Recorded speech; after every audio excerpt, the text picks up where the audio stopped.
Finished training for the day? Time to fight post-workout fatigue with Core Power Protein Shakes. They're packed with 26 grams of high-quality protein to build muscle and electrolytes to help hydrate. The nutrition you need to help your body replenish, rebuild, and repair post-workout so you can power on to the next one. Champion your recovery with Core Power. Visit corepower.com to learn more. This episode is brought to you by LinkedIn. Psst, healthcare pros, word's out, and it's too good to keep quiet. Look, LinkedIn is revolutionizing job hunting, making it possible to search by specialty, shift preference, and salary. Endless scrolling is out. Whether it's a mental health therapist or dental hygienist, finding the perfect role is faster and easier than ever. Head to linkedin.com/healthcare and start your search today. Hey, Immigrantly family, this is Saadia Khan. I have some great news for all of you. We recently launched our newsletter, which comes out 3 times a week. It's called Hyphenly, which is our no-fluff newsletter with hot takes, heartfelt stories, and all the feels of living in between cultures. Come for the nuance, stay for the vibes. You can find the link to subscribe in our show notes. Don't forget to subscribe.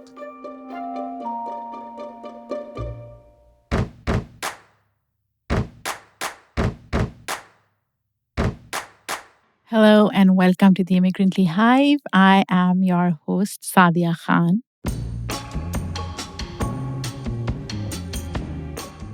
Food. Yes, food has been on my mind lately, and there's a reason for it. If you follow us on our socials, you already know we are planning to add another podcast to our portfolio.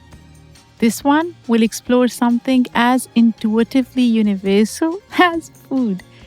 But true to Immigrantly's tradition, we'll approach it from an angle that's fresh, unexpected, and uniquely ours. Right now, the podcast is still in its ideation stage, and we have some time before we officially launch. But I couldn't resist starting the conversation early with people who inspire me in this space. Today's guest is one of them. Someone whose story and vision left me truly inspired. She trained as an engineer, but instead of following the conventional path, she brought that analytical mindset and problem-solving approach into the world of food. She is the co-founder of New York's beloved Smack, a restaurant that transformed the humble mac and cheese into a culinary canvas of culture, innovation, and comfort. Sarita Ekya won the mac and cheese episode of Chopped called Comfort Food Feud Tournament. The episode originally aired in November 2020, so do check it out. And now let's dive right into my conversation with Sarita.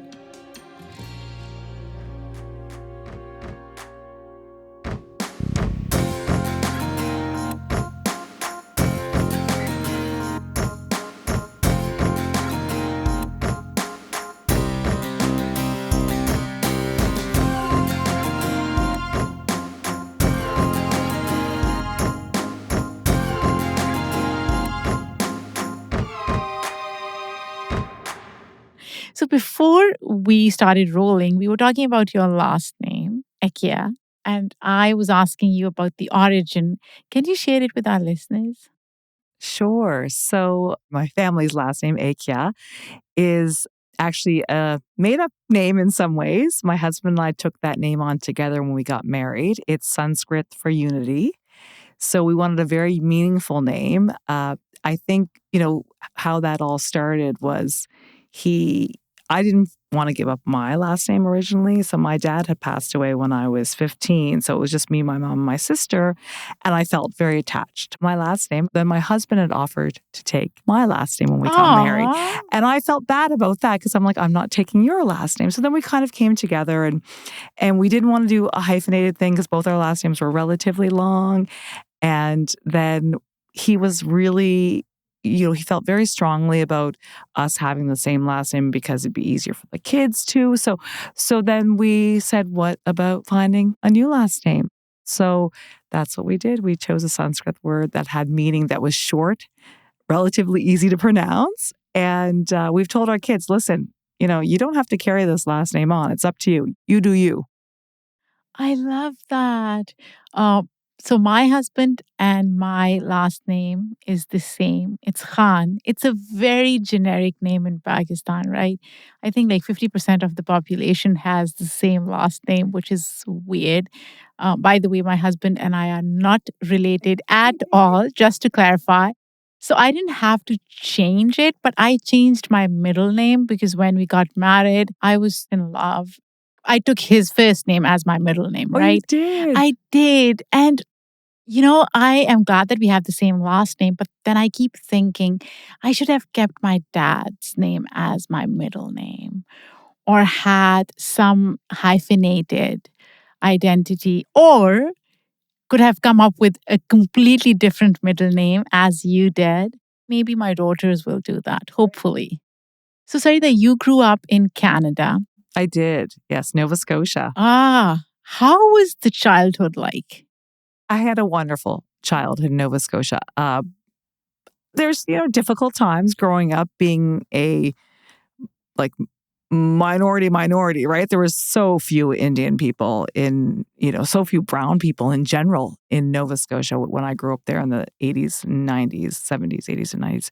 We had a very tight-knit community because there were so few Indian immigrants or South Asian immigrants at the time. Everyone knew each other. So you kind of had this whole community of people that were on your team. You're raised by a whole community. And that was lovely. I also, I've made some very deep friendships to this day. I'm friends with so many of them still.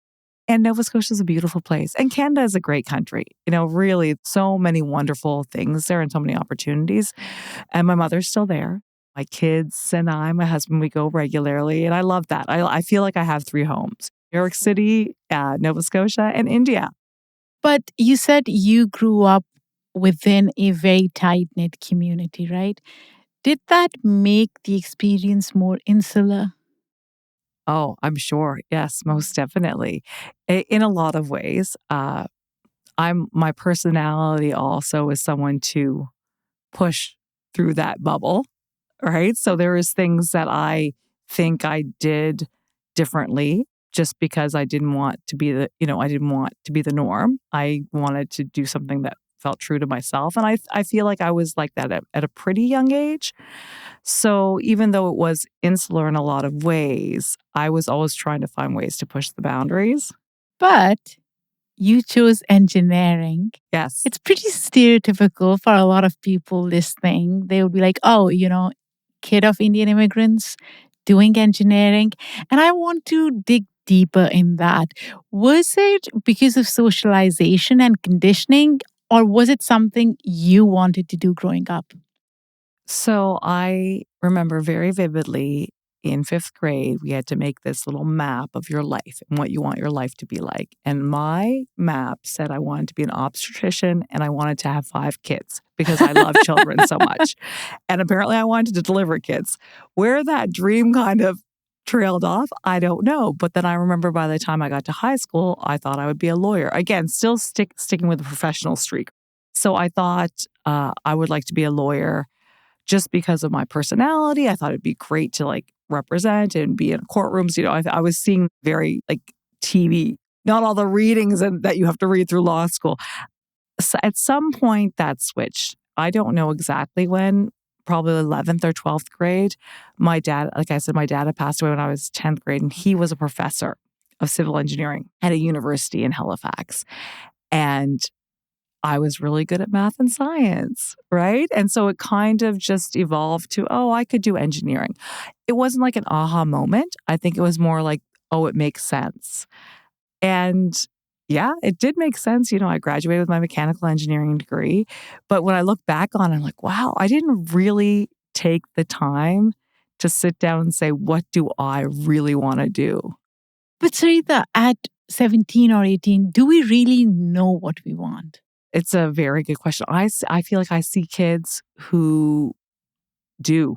I think it could be a personality thing. I think it's also exposure. Like we couldn't just sit down and Google things. In 1992, the internet was just coming through, right? Like it was amazing to be able to send an email in 1992. So it wasn't like you had those resources. And I remember my guidance counselor in high school also really didn't have resources to share with me. It was one of those things where I think now kids get so much exposure. Parents are so involved in their kids' lives and recognizing what their kids are good at and kind of pushing them along that way a lot of the time. But you're right. What you want to do, it also changes. Sometimes I feel as parents, we've become so intrusive in our kids' lives. I wish I were like my parents and took a step back and let my kid figure it out.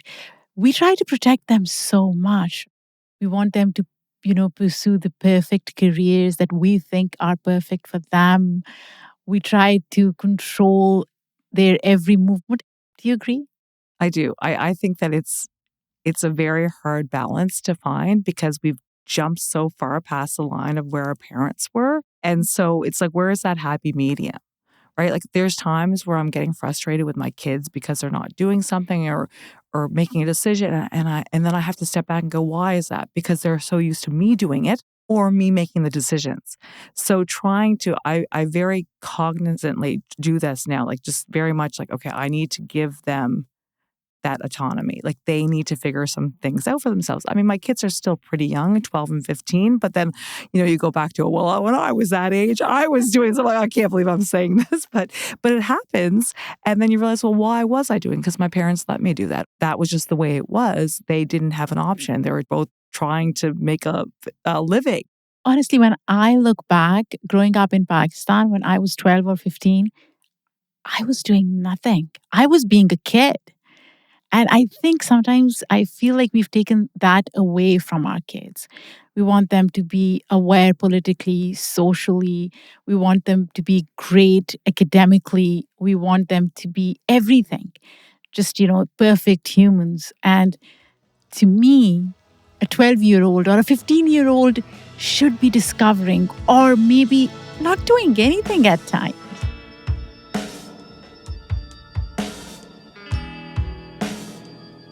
The family that vacations together stays together. At least that was the plan. Except now, the dastardly desk clerk is saying he can't confirm your connecting rooms. Wait, what? That's right, ma'am. You have rooms 201 and 709. No, we cannot be 5 floors away from our kids. The doors have double locks. They'll be fine. When you want connecting rooms confirmed before you arrive, it matters where you stay. Welcome to Hilton. I see your connecting rooms are already confirmed.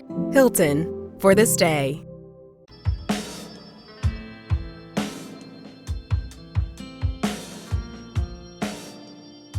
Coming back to you, did mechanical engineering, and then you opened a restaurant, Mac and Cheese, Smack.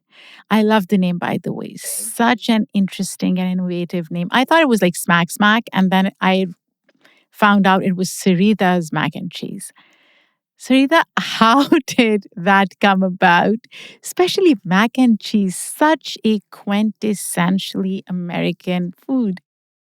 Did you grow up eating a lot of mac and cheese? I ironically did not grow up eating a lot of mac and cheese. So again, being born and raised in an immigrant household in the 80s, my mom was making homemade Indian food many times a week. And the days we weren't eating that, we were eating takeout or fast food, right? Just kind of making it work. And I remember that my sister was really very much in love with, so Kraft mac and cheese is called Kraft Dinner in Canada. Everyone calls it KD. It's a big thing, like I think even bigger in Canada than the US. And my sister loved KD and I wouldn't touch it. And the only way my mom could get me to eat it was by adding tomato sauce, like some spaghetti sauce to it. But that was the only mac and cheese I really knew. And I remember being in high school at a friend's place and she was like, hey, do you want to stay for dinner? I'm like, okay, sure. And then her mom pulls out this Corningware of something bubbling with breadcrumbs. And I looked at her, I'm like, what is that? It smells so good. And she just kind of looked at me like incredulously, like, you don't know what this is? She's like, it's mac and cheese. And I was like, that is not what mac and cheese looks like in my house. So from that point onwards, yes, I truly loved mac and cheese, but it was later. It wasn't like I was a young kid. This is, I'm 16, 17 years old. Let's take a step back. So you came to the US in 2001. 2002, early 2002. Yes. You were in New Hampshire. Then somehow you moved to New York City, right? Yes. What's the story?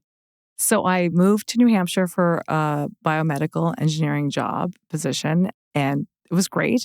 I had met my husband while I was living in New Hampshire, and it was a whirlwind. We met, we knew pretty soon on that we were going to get married, and we got married within about a year. And while we were dating, he brought me to New York City for the first time, and I just loved it here. What did you love about New York City? I felt so alive. I remember being in 11th grade and going on a school trip to London, England. And I called my mom from London and said, I'm never coming back. So it was that feeling again. I knew that the big city was calling me at some point. I just didn't know it would be New York. In my mind, I was used to going to places like Toronto or Montreal because I was Canadian. So in my head, I thought I was just going to end up in Toronto one day. Came to New York, loved it. My husband loved it as well. So we started talking. One day we're going to move to New York. One day we're going to move to New York. So about a year after we were married, a year and a bit, we were in New York. We were driving back and we're like, let's just do it. So this is Memorial Day of 2005. We said, okay, by September 1st, we're going to live in New York. And then once you make that decision, those months seem very far away. So we actually did it July 31st, 2005. We moved to New York City, landed a sublet in the East Village, which is where we still are now, not the same sublet. And that's where we ended up opening up Smack. And you were still working in New Hampshire. So when we moved to New York, we had quit our jobs. My company, very fortunately, they had given me some remote work. So I was doing a little bit of that while we were interviewing for jobs. So we didn't come to New York to open up a restaurant. Absolutely not. That was not on our radar. We came to New York to secure engineering jobs. And we were interviewing and we promised each other either we are going to get jobs we love or we just take jobs we like because we ran out of money. So that was kind of our pact. And my husband was getting some offers. I was on like third and fourth interviews. But in that first month of moving here, we started eating out a lot because it's New York. Everything's so intriguing, right? You can get anything. And we love these niche restaurants.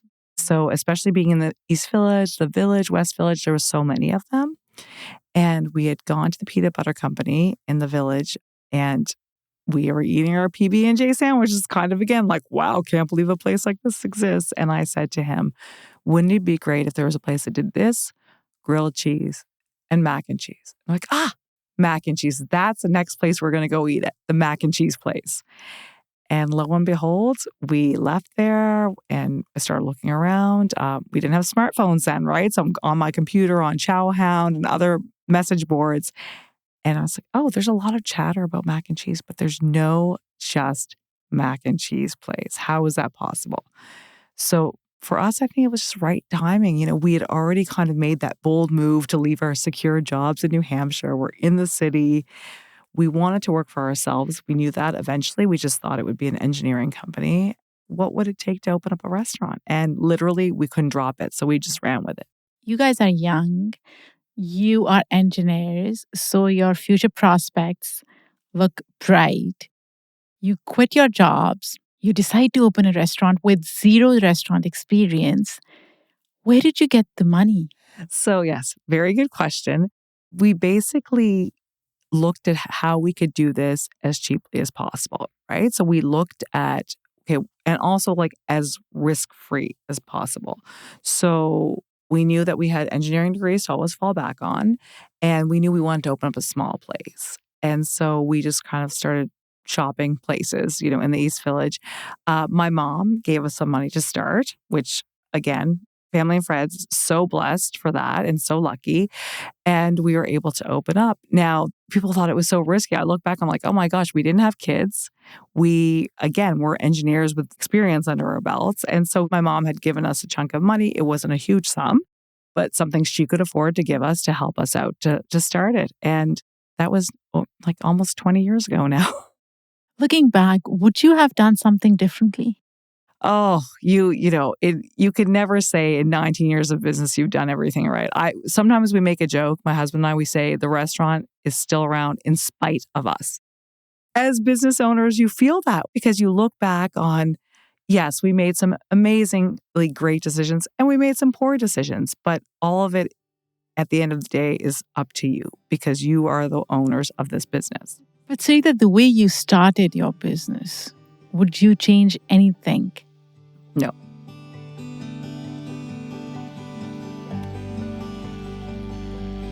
Wish you could become a morning person? You know the type, up before the sun, early morning runs, first one to the office with donuts and a smile. How do they do it? Easy. With the new Galaxy Watch 8, sleep tracking and personalized insights from Samsung Health help you improve so you can wake up to a whole new you. One who, dare I say it, skips the snooze? It's possible. Train your sleep with Galaxy Watch 8. Learn more at Samsung.com. Requires compatible Samsung Galaxy phone, Samsung Health app, and Samsung account. When your investors, customers, and workers demand more from your business, make it happen with SAP. The AI-powered capabilities of SAP can help you streamline costs, connect with new suppliers, and manage payroll, even when your business is being pulled in different directions.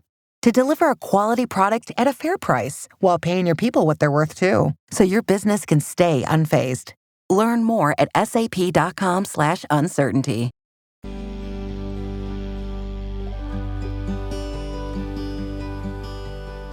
Let's talk about business and you. And I think you and I spoke about this before as well. As an entrepreneur, I am going through this watershed moment where I feel like my business has become me. I am unable to separate my brand identity from my identity as Saadia because I see my brand identity as an extension of my words. Again, living in a capitalistic society, that's what happens. I've been a mother for over 20 years. I went to great schools. I'm an immigrant. I came to a new country and established roots here. Yet, I don't see my worth through all those different parameters. And sometimes I feel like I need to consciously de-identify my brand Immigrantly from me, Saadia. How do you see those two identities for yourself, Smack, the brand, and Sarita, especially when you have your name ingrained in your brand? Do you even think about it? I do think about it. I think about it a lot. And that started mostly in the past 2 years. I didn't realize how embedded my self-worth and my identity was with the restaurant until I really started to dig deep and see who am I? What am I doing? What am I doing with this next chapter in my life? My kids are not toddlers anymore. They're 12 and 15. I have a restaurant that's turning 20 soon. I have other passions and interests, but where do I go with those? This is our income source. This is our livelihood. And there's so much that I love about it. I'm emotionally tied to. And I think that it takes a lot.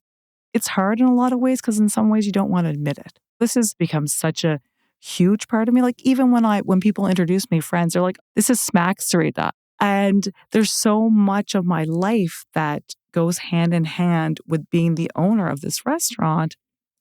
And also that also goes hand in hand with being a part of a community that I love. Like I love our neighborhood. There's so many things that we've gotten to do and be a part of because of the restaurant and being known as the restaurant that's been there for so long. So this is an ongoing deep dive, if I want to call it that. So let's do an exercise of sorts. If you were to, in this moment, not think about Smack does not exist in your consciousness, who is Sarita? outside Smack? Well, I would say Sarita is someone who continually connects and creates relationships with people. I really like that. And that's who you are, right? Let's extend that conversation a bit. Creating relationships, as you said, through restaurant, that was probably the tool, but you've become such an integral part of East Village fabric. And I wonder, Sarita, again, this goes back to the restaurant, but I'm just trying to parse it out a bit. Did you create the restaurant for yourself or for the community? What was the thought process there? So that thought process has changed significantly over the years. Originally, it was very much wow, there's a void in the market.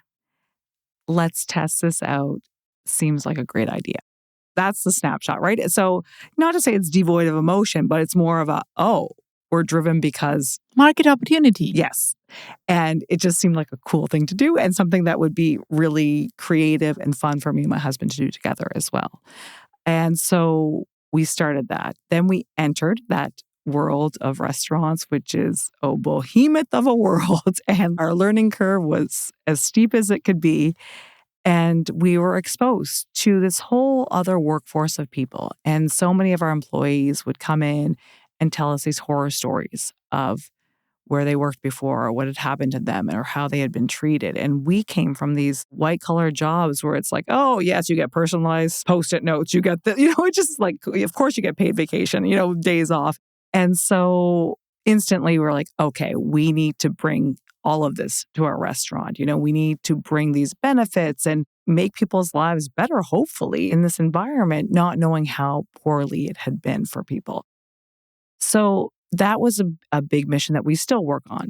Then as time goes on, then you become, more engrossed in the community. So right away, we knew we wanted to donate to like schools and women-owned businesses and theater. There's so many theaters and small theaters in the East Village. And so we always wanted to be a part of that. But then as time goes on, you try and see what else you can do. And then once the pandemic hit, there was a huge need for providing food to a lot of unhoused people who were no longer living in shelters either, right? Because those were all closed.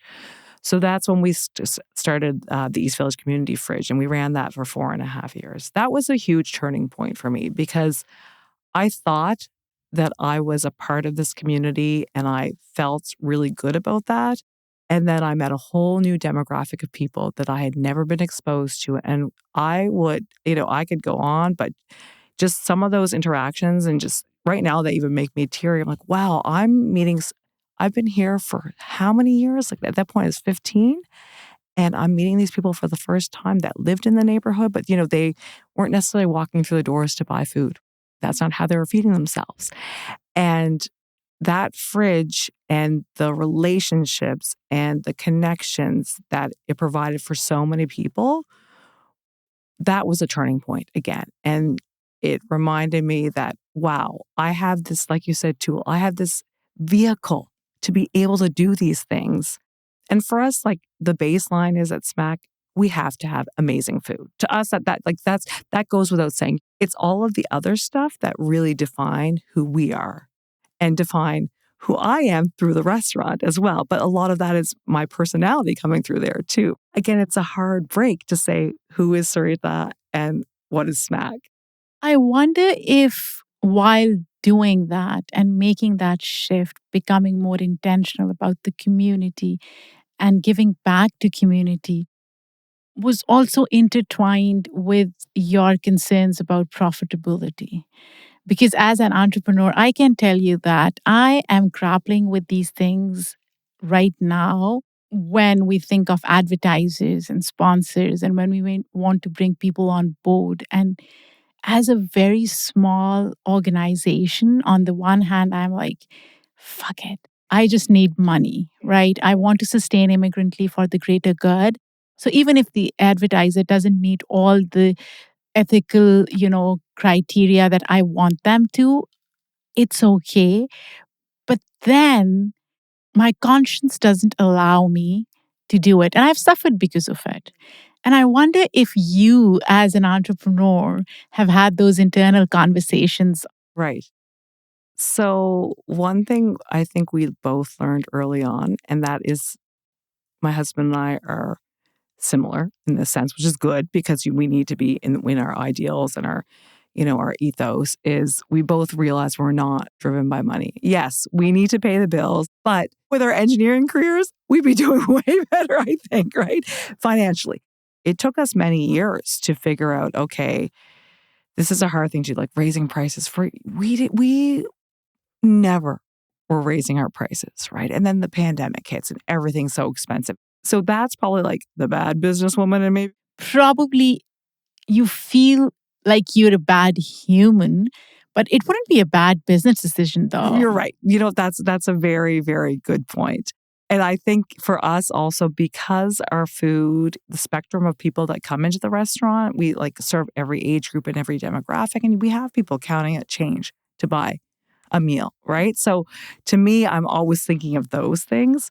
But I think that, your guiding light is strong and you need to follow that always. So if you need to make decisions that make sense to you, obviously with your ethos and your purpose and how you to feel good, then you do those. But you also, yes, have to remember that in order to survive, there's certain things you have to do. Right. Sustainability is also important, 100%. right? And that's a very hard balance especially if that's not the background you came from. We didn't get into this because we're like, we're these, very savvy business people. There's some people who are just naturally really good at business, I feel like, and have that business acumen. We had to learn it and we're still learning it 20 years into the game.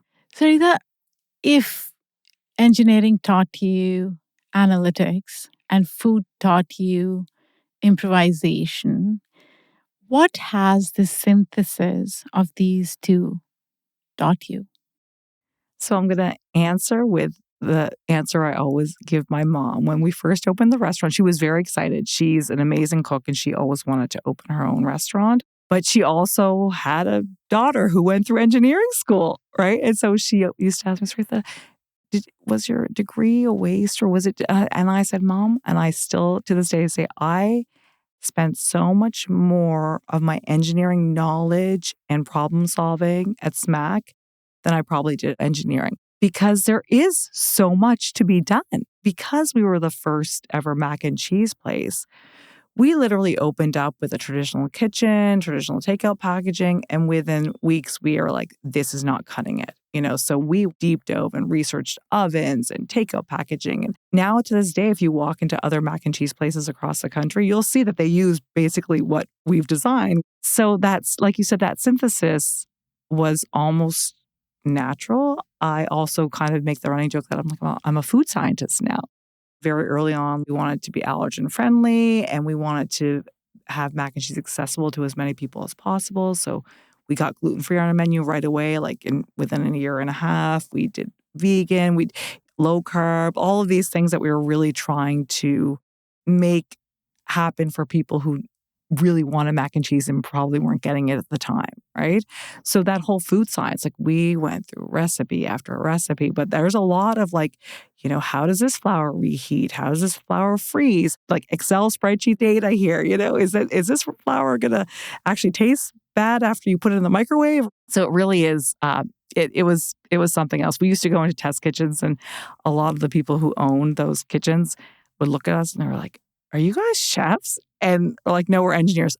Our buckets of mac and cheese and laptops and be like, okay, how does this oven work? This is going to sound so ironic because on the one hand, I asked you a question about, decoupling from your brand identity. And I keep going back to how intrinsic it is to who you are. And I wonder if when you think about SMAC, do you want it to be an entrepreneurial story, a cultural story, or a story of personal belonging? D, all of the above. There's a story arc, right? There's many, many purposes that evolve through here. So maybe to answer that, an easier way to answer that would be, so our core purpose at the restaurant is to give goodness. So every decision we make, we go back to that. Is this giving goodness? Define goodness for me. Well, so this is the thing. Goodness is almost a feeling. So it's very hard to define. But what is goodness to you? I guess we'll break it up into like maybe the four facets. So in a restaurant, you've got your customers, you've got your employees and staff, you've got your vendors, and you have your community. And so goodness to all four of these sets of people are going to be very different things. So let's focus on our team, our staff. So goodness is we're providing a workplace or an environment where they feel good to come into work, where they feel like they're becoming better people, providing opportunities for them in that sense. The community, we are someone who's helping enrich the lives around us. Customers, you're having a bad day, you're coming in, you feel better when you leave. You're having a good day, you're coming in, you still feel better when you leave. And you feel comforted and satiated and all of that. And then vendors are, for us, it's like you just have a very good relationship and know that you can rely on each other and that we are going to be there for the long haul. Goodness is different for all four. What about you and your husband?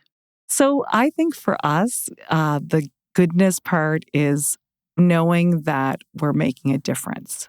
So if you were to say, what would happen tomorrow if Smack was gone and we can't answer that question, then we haven't done what we wanted to do in providing the goodness.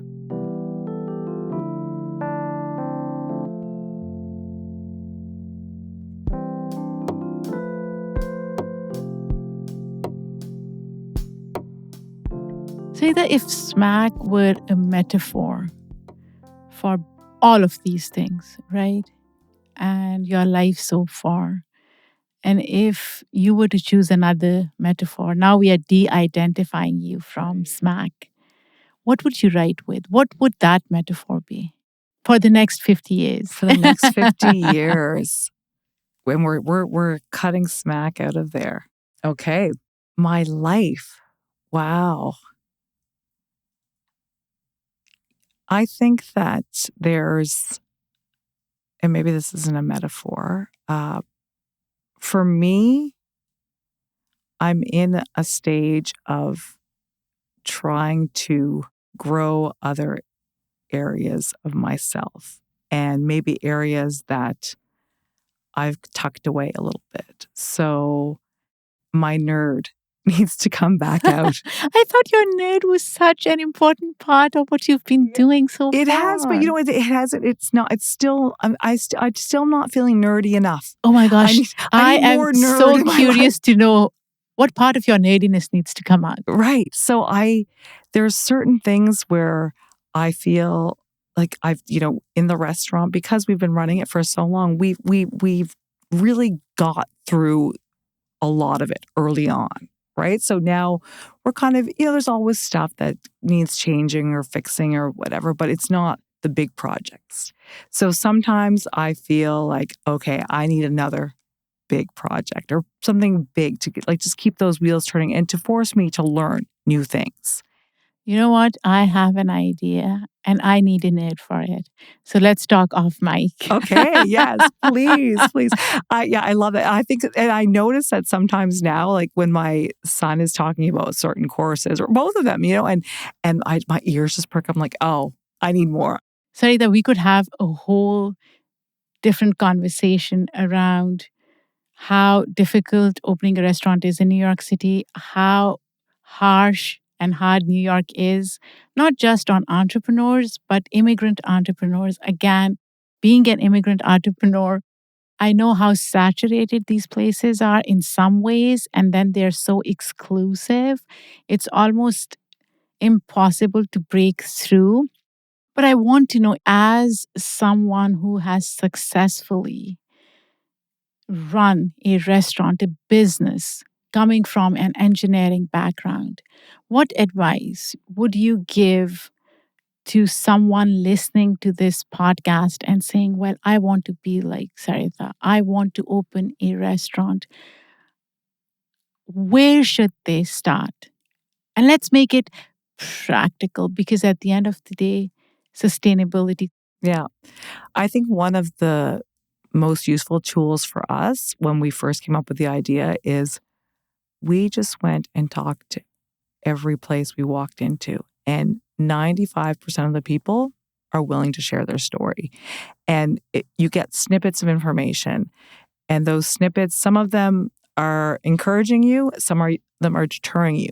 You gather information. And that really helped us. Again, we just were so green. So if someone knows a little bit more, I think it's great to always talk to people, especially freshly open businesses, because everything is so new to them. And that's what you're going to be going through soon. So that was super helpful. A lot also is we had the advantage of not being in the restaurant industry in some ways. That was an advantage for us because when people are deterring you, a lot of them have already been in the industry and know how hard and grueling and taxing and tiring and all of that exhausting it is in at least the first few years. We didn't know that. We just went in, we believed in this idea, and then we found out, right? And to us, it was like, okay, we're just doing this. We really believe in it. We just can't drop it. We're doing it. But I think that belief helped us so much because we really just followed our heart and our instinct and our gut. Another thing, bringing in people to help you and professionals. Maybe you need like a lawyer or an accountant, but you have to stay on top of all of that because at the end of the day, you are the one who knows your business best. We're still learning that, we kind of bring someone in to help us out with things, but you still have to be really involved because ultimately, you know your business best. Sarita, but we are missing one of the most important components here, money, right? I see a lot of people have so much passion. They have great ideas. They want to create things. How do we solve for that puzzle? The money piece is always an issue. It really is. I, again, was very lucky to have family and friends support us along the way. And we were also very lucky to open up our doors to steady business. A lot of people don't get that right away. Over time, we had gone through bank loans, bank rejections, all of this. And so then there's these third-party lenders that came out into the market that were more prevalent, I'd say like 2013, 2014, maybe even 2015. So this is now 10 years after opening our restaurant.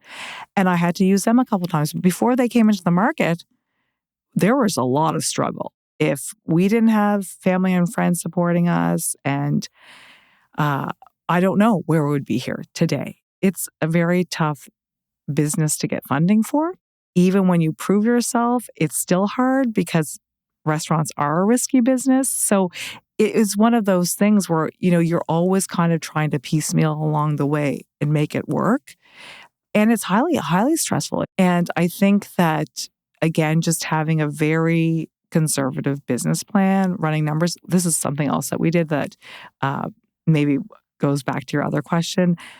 So before we opened, there was no mac and cheese place we could go check out and see. So we used to sit outside of these other niche restaurants and like literally tally how many people were walking at what times of days. Like otherwise we wouldn't know how to make our numbers up. What's the average per ticket? Okay, what times? And it had to be in the neighborhood where we wanted to open. So that data was like gold to us, because then you can actually create, some semblance of a realistic plan. So that is very important. Like do the legwork and figure that out and be very conservative with your numbers. Okay. So I'm going to put you in the hot seat one more time. What would you prefer? A person with a great idea, no money, or a person with a mediocre idea, but a lot of money? Who should open a restaurant? So, my heart would tell me the great idea and no money, and we're going to figure it out. We're going to figure this out. The mediocre idea with a lot of money, I'm not a firm believer that even if you throw a ton of money at something, it's going to sustain itself. So maybe you've got something that's going to go and catch on and be great for a little bit. But if the idea doesn't blossom into something else. Yeah. How about we connect them so that they can open a restaurant together? There you go. Right?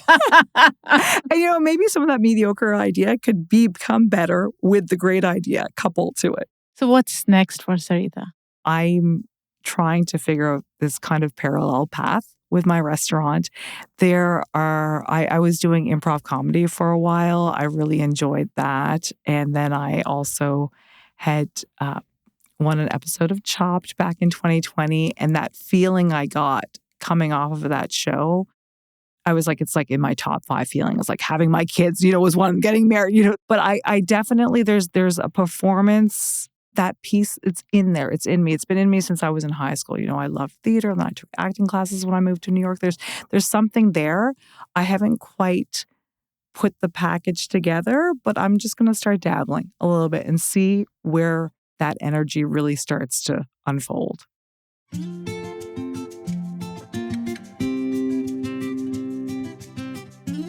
And in the end, Sarita, if you were to define the United States of America in the context of food inclusivity, how would you do that?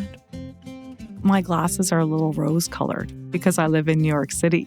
I feel like living in a city like this, it's amazing, but I've also seen how it's evolved over 20 years. I walk around the East Village. The quality of Indian restaurants in the East Village alone now, and then this great Pakistani place that I think we were talking about, Nishan, right? That opened up. It's amazing.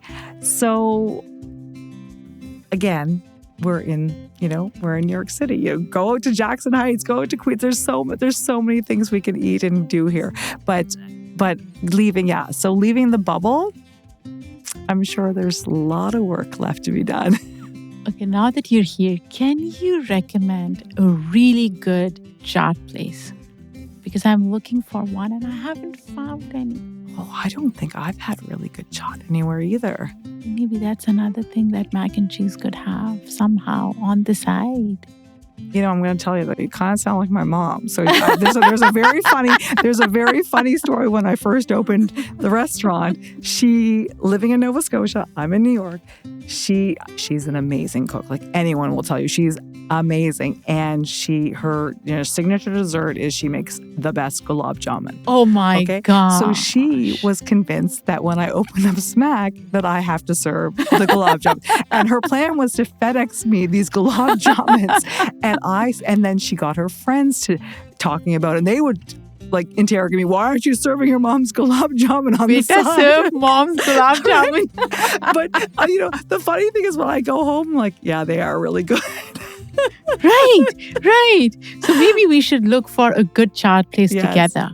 Yes, that would be really fun. We could do a series on it, seriously. Yes, the search for the ultimate chaat. Chaat. Oh my gosh, I love that.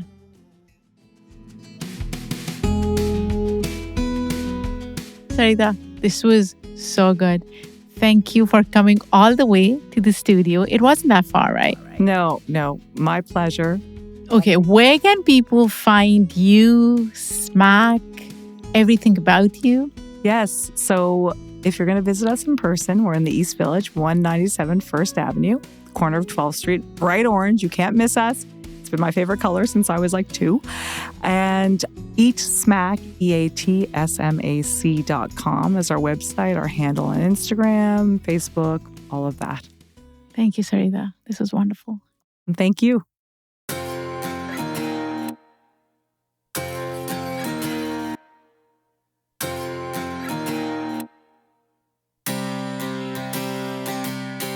I hope you guys had a lot of fun listening to Sarita's conversation with me.